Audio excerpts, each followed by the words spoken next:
Development हुआ ना sir.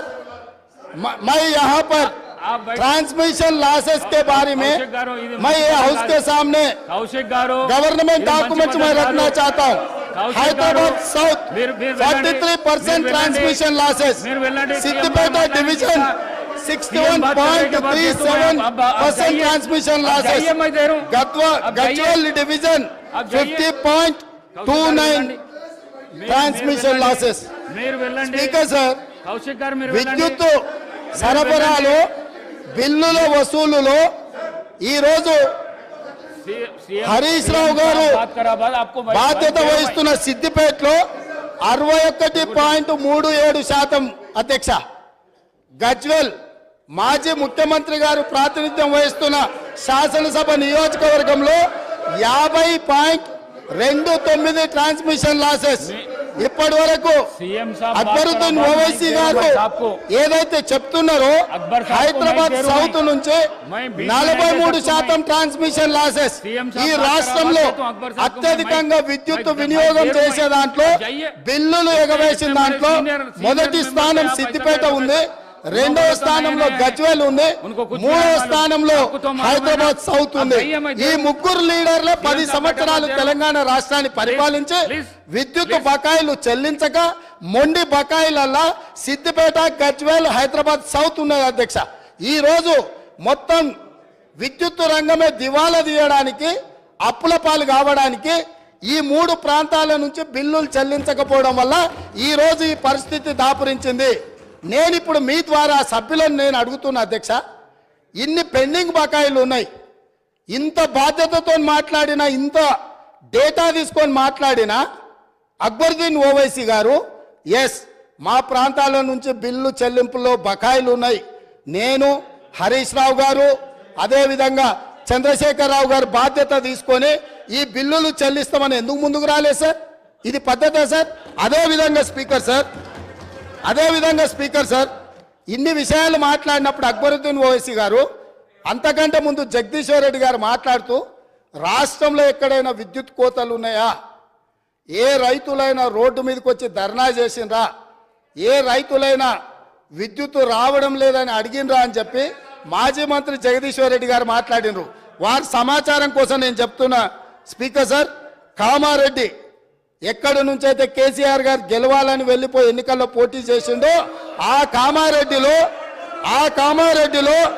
September 1 తారీఖు నాడు కరెంటు సబ్ స్టేషన్లో ముట్టడి చేసి మొత్తం రైతులు ధర్నా చేసి రోడ్లెక్కి కామారెడ్డిలో నిరసన తెలిపినరు। 24 గంటలు కాదు కదా, 10 గంటల విద్యుత్తు కూడా ఇవ్వడం లేదని కామారెడ్డి శాసనసభలో ఆ నియోజకవర్గంలో కామారెడ్డి జిల్లా బాగర్తిపల్లి సబ్ స్టేషన్ ఎదుట ఆందోళన చేస్తున్న రైతులు వేములనర్వ శివారులో ఎండిపోయిన మొక్కజొన్న పంటను మేస్తున్న గొర్రెలు, ఇది సమాచారం అధ్యక్ష। ఒకవేళ కామారెడ్డి కేసీఆర్ ఇలాకా కాబట్టి నాకు సంబంధం లేదని మాజీ విద్యుత్ శాఖ మంత్రి గారు మాట్లాడొచ్చు।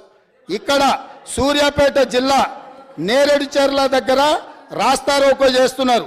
నేరేడుచెర్ల గరిడేపల్లిలో వారి సొంత జిల్లా రైతులు రోడ్డెక్కి రాస్తారోకో చేసిన వివరాలు అధ్యక్ష।